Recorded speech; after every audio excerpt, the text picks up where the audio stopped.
ବଲାଙ୍ଗୀର ଜିଲ୍ଲା ସଇଁତଳା ଅଞ୍ଚଳରେ ଅଦିନିଆ କାଳ ବୈଶାଖୀ ପ୍ରଭାବରେ ଅନେକ ଗଛ ଭାଙ୍ଗିଥିବା ବେଳେ ଅନେକ ବିଦ୍ୟୁତ ଖୁଣ୍ଟ ଉପାଡ଼ି ଦେଇଛି ଏବଂ ଆମେ ଯଦି ମୋଟାମୋଟି ଭାବରେ ଯଦି କହିପାରିବା ଆପଣ ଭିଜୁଆଲ୍ ମାଧ୍ୟମରେ ଦେଖିପାରୁଥିବେ ଇଏ ହେଉଛି ପାଖାପାଖି 3ଟା 45ରୁ ପାଖାପାଖି 4ଟା ମଧ୍ୟରେ ପାଖାପାଖି 15 ମିନିଟ୍ ସମୟର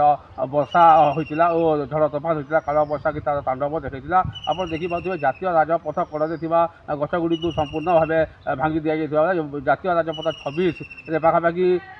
15ରୁ 20 ମିନିଟ୍ ପର୍ଯ୍ୟନ୍ତ ଗାଡ଼ି ଚଳାଚଳ ବନ୍ଦ ରହିଥିବା ବେଳେ ବିଭିନ୍ନ ଯେଉଁ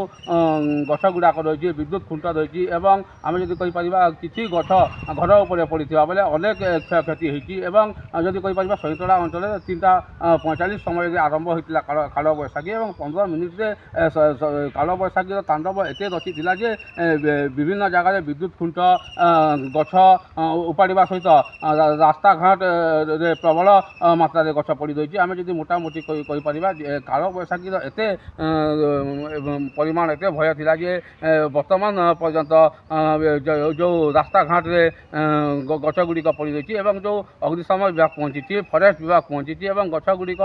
କାଟିବା ସହିତ ଯେଉଁ ରାସ୍ତାଘାଟକୁ ଯିବା ଆସିବା ପାଇଁ ବ୍ୟବସ୍ଥା କରିଛି, ତେବେ ଆମେ କହିପାରିବା କେଉଁଠି ନା କେଉଁଠି କାଳ ବୈଶାଖୀର